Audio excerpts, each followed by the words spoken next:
Eh bien, le bonjour à tous. Aujourd'hui, un poste tchèque, poste de radio militaire tchèque, le RF-11 ou R11.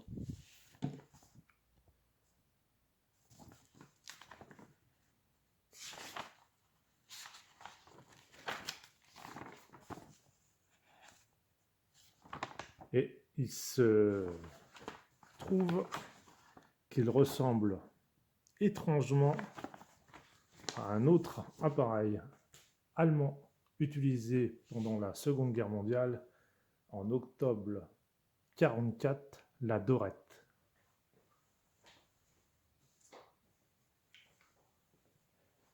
La fameuse Dorette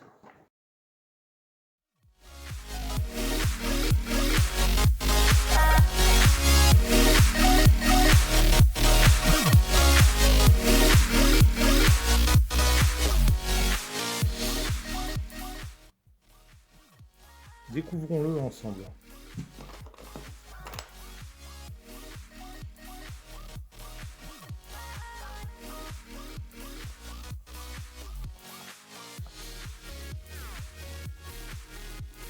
Alors, nous avons l'émetteur-récepteur.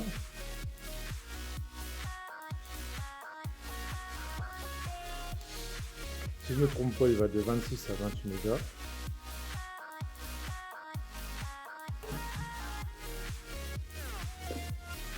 Nous avons l'alimentation.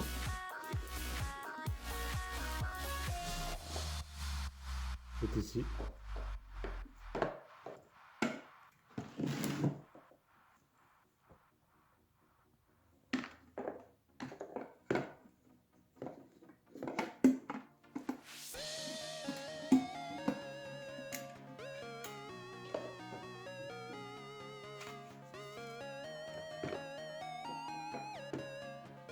Alors, pour fonctionner, à l'intérieur, deux piles. Il faut du 90 volts. Et ici, il faut du 1,5 V. 1,5 V pour le filament à tube, car ce petit appareil fonctionne avec 5 tubes. Et là, il faut les 90 volts. Pour les essais, on va se débrouiller avec une alimentation.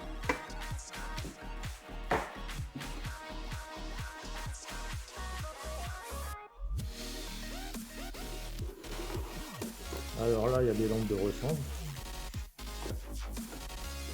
des petits tubes. Je sais pas si on peut en voir un. On va protéger.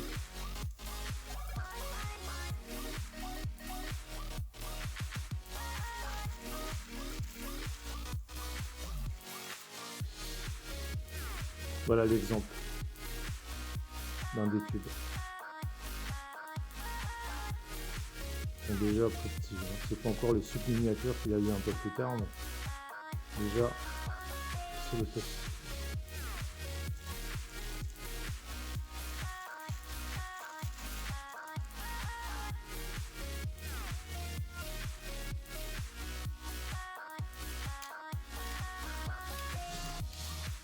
Je regarde les fréquences, j'espère qu'on voit bien.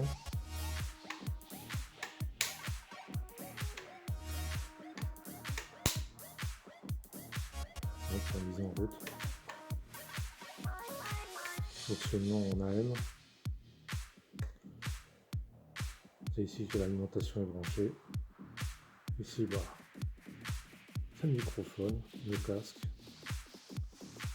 Simple, efficace, assez lourd, assez lourd. Quand on a ça sur soi, plus le boîtier de pile. Bonjour, bonjour. Hein.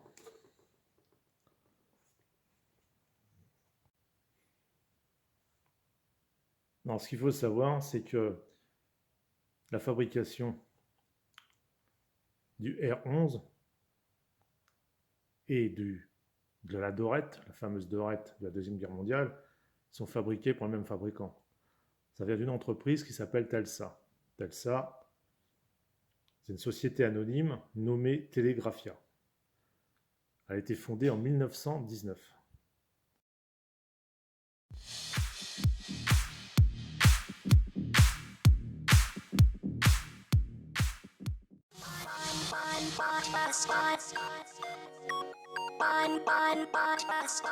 sur une production militaire par les dirigeants allemands, qui ont apporté beaucoup de choses et leur savoir-faire. C'est pour ça que les deux modèles se ressemblent autant.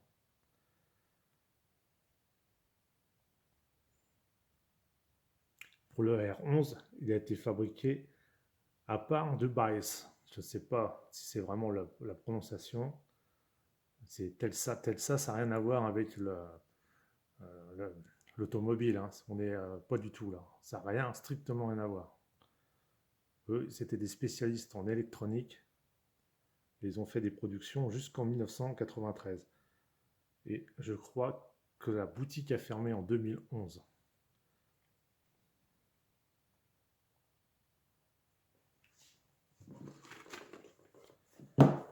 Là, on va découvrir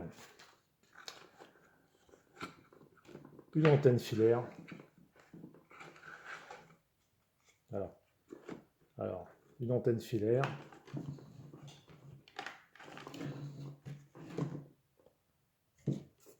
Qui va être montée sur le poste en lui-même. On va y inclure un ballon. Le ballon, il va être là, comme ça. Il va être pris ici et pris ici. Là, d'un côté, on va accrocher un des fils ici et l'autre fil ici. Le reste, on va le dérouler. Et après, on l'attache à un arbre, à un poteau, à n'importe quel objet de hauteur. Et ça nous permet d'avoir déjà une transmission beaucoup plus longue qu'avec l'antenne d'origine.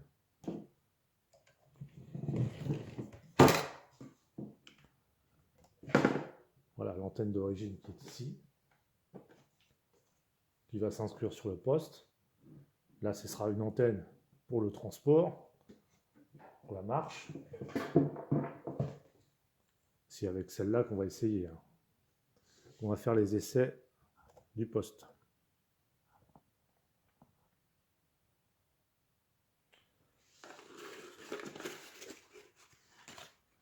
Papier d'emballage d'origine. Hein.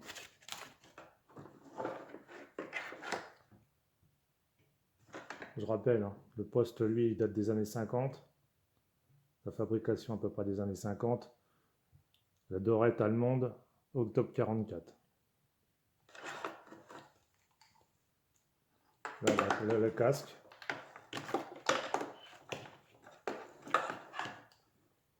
Voilà, casque d'écoute, hein, simple, hein, réglable. Voilà.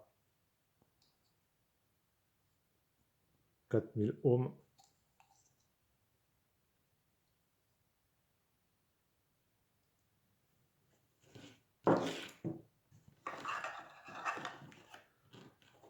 Et ici le micro. Micro vibratoire. C'est par les vibrations mises au cou, au niveau du cou. Cela transmet la voix. Enfin, c'est original. Et sa prise.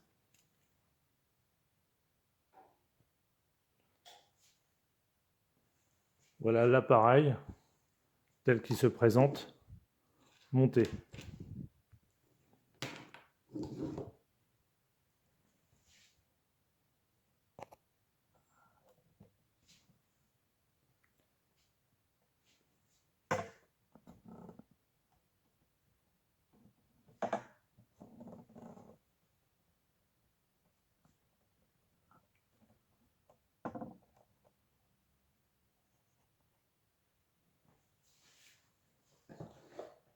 Je rappelle la sangle de transport. Ouais, ce matériel est vraiment neuf. Hein. On voit qu'il n'y a même pas de traces d'usure. Nickel.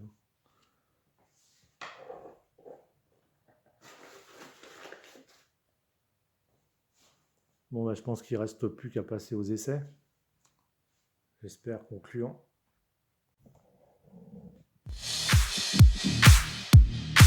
Je vous explique ma stratégie d'essai. Alors tout à l'heure, j'ai dit qu'il fallait du 90 volts et du 1 volt 5. Alors, c'est simple, hein. Je vais fabriquer du 90 volts, récupération d'un transformateur. Ce transfo-là, c'est de la récup, hein. Et là, une platine. Cette platine va beaucoup m'aider. Parce qu'elle va me faire ma haute tension. Une platine que vous pouvez acheter, faire de la publicité, moi je l'ai acheté chez Radio Elec.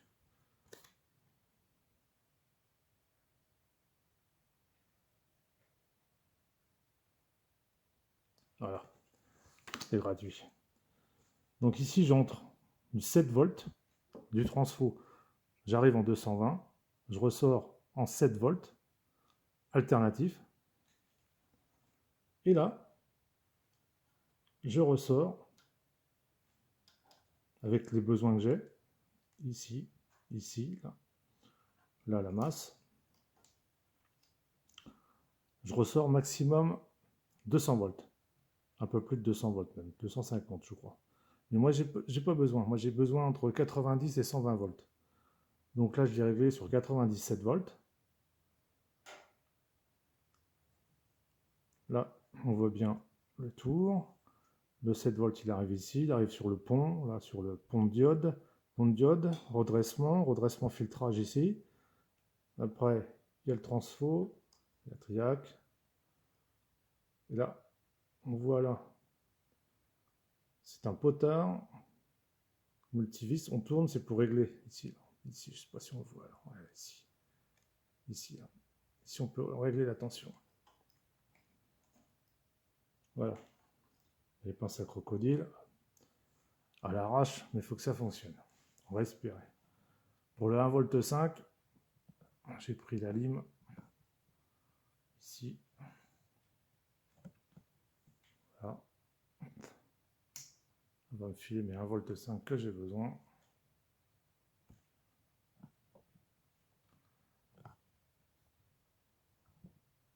Bon, toutes mes tensions sont là. Tout est allumé.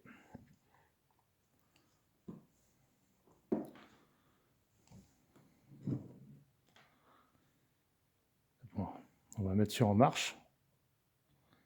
Allez, on y va. Ah.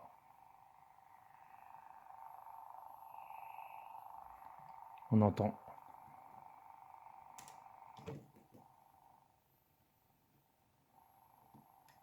Autour de 27. Eureka, ça fonctionne.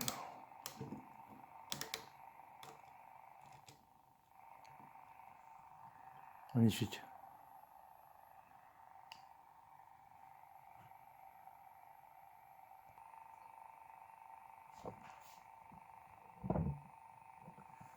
Bon, je vais faire un essai d'émission. Mais au niveau du casque, je pense pas que vous allez entendre. Donc là, je transmets sur 27 MHz, 2760. On va voir ça.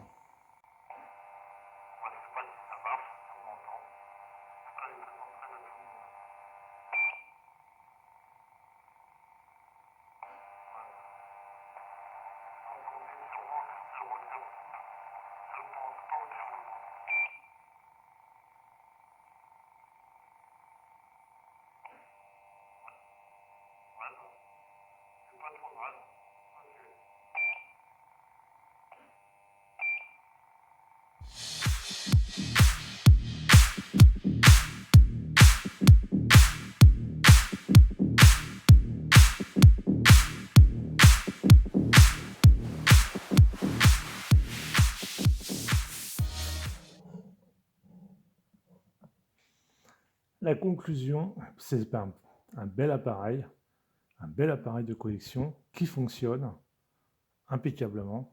Le but maintenant, c'est de retrouver des piles adéquates pour l'essayer à l'extérieur. Ça, ce sera pour une prochaine fois. 73 à tous. À plus.